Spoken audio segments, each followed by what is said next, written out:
composition where you're a quarter or a third of this program.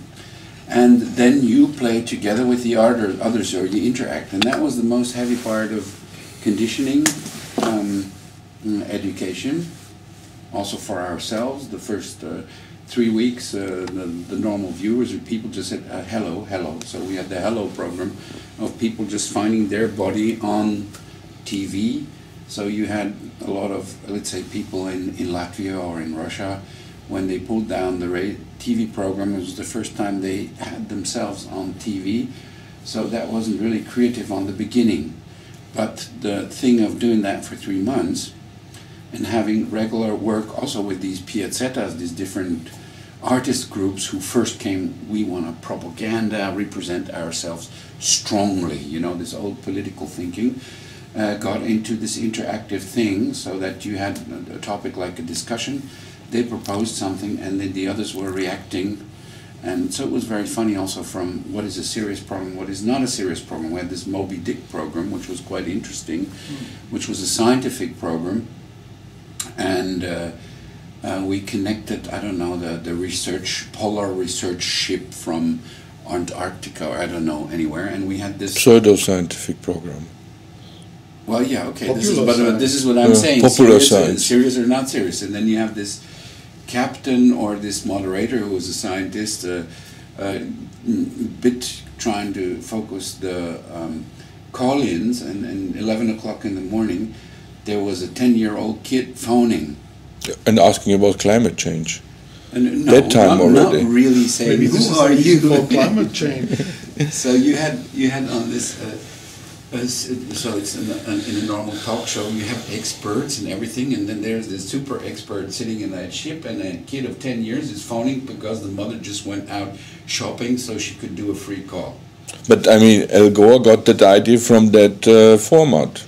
Exactly. I mean, Space TV was also taken from this science. We had Space TV on Piazza Virtuale. We had the first thing because we had the feed-in of the space cameras in our Moby Dick and space program. And then they took it over as a permanent program, Space TV it's called now, I don't know exactly. How to drink coffee on a space shuttle. Yeah, exactly. So they mix documentary with live feed-ins, but they also have DJs playing, and so this is... What I found out is that kind of artists tend to download. I mean, they are not really interested. Most artists are not interested in any dialogue. They are very interested to download their message to as broad as possible audience, and this is why they are attracted to TV. But if you put them in a dialogue situation, normally it creates problems. And this is what we found out.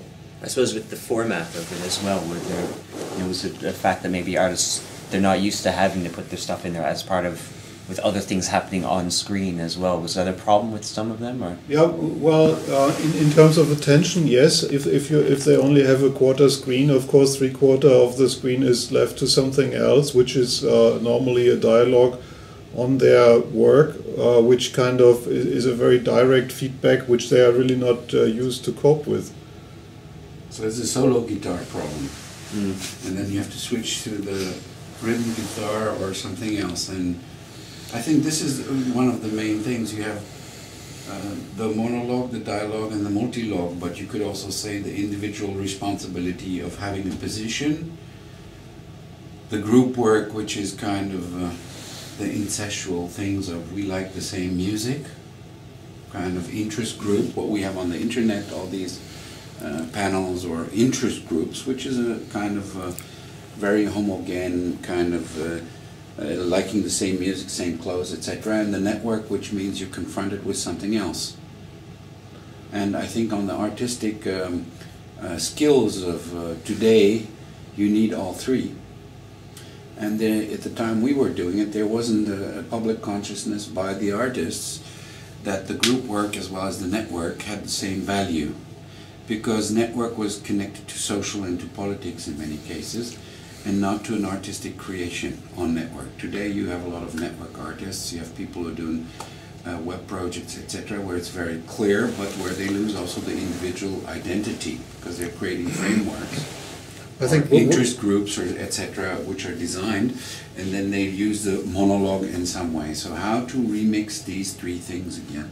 What's really all three there? Yeah.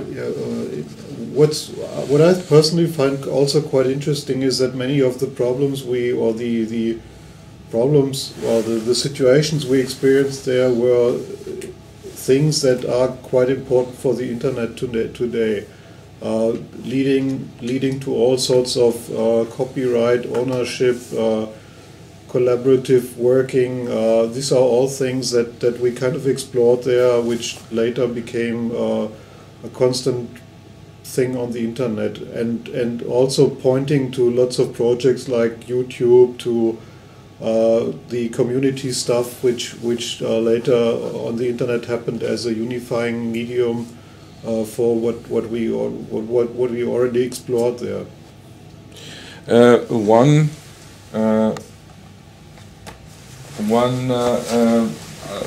fact in that discussion I think is important, that artistic expression is always artistic expression. Doesn't matter when it was or from that time or today. And artistic expression is very simple. It expresses themselves as poetry. It expresses themselves as a music piece or an audio piece. It expresses themselves as in an object or in a form. And it's if the artist is present in that situation, so it is always linked somehow to him to a performative format. Yeah? And nevertheless, everything what is seen as art has a certain form, and it has a certain aesthetic, and it has a certain format which is clear. And that clashes diametral towards technology-driven expression, because these are two worlds which are not necessarily fitting to each other. So that project, in the first time, in my perception, pushed the boundaries in such an extreme way that the artists which have been involved, like Mike, Benjamin, myself, or Salvatore, or a lot of others, have been exposed to a very intensive range of possibilities. I mean, we have been commanding satellites and also locally checking cables and been exposed to the whole production circle and output circle of television. And if you know what does that mean, you can understand that from a person which perceives himself as an artist is taken away a substantial quantity of energy and time towards such a production. And what is left is as an artist expression, is very much reduced or is a leftover from that existing power which you have. So that is one crucial point which has been always risen against us from the artist community, that actually that was not an art project, which I can understand, because it was not the classical perceived art project per se as an art project. Artists in the time did videotapes, and they used the art metaphor. Artists did performances, they used the performance metaphor. Artists did concerts, they expressed concerts. So we have been the first group which merged the two worlds and tried to do the best out of it. But the overall art concept was actually what Benjamin tried to say, is that we said, not we are the artists, the public should be the artist, and the public should experience what does it mean to be the artist, and what does it mean to take responsibility on the screen or on a certain time, which is normally edited and compressed and then sent to as in a form of entertainment, to experience them on themselves.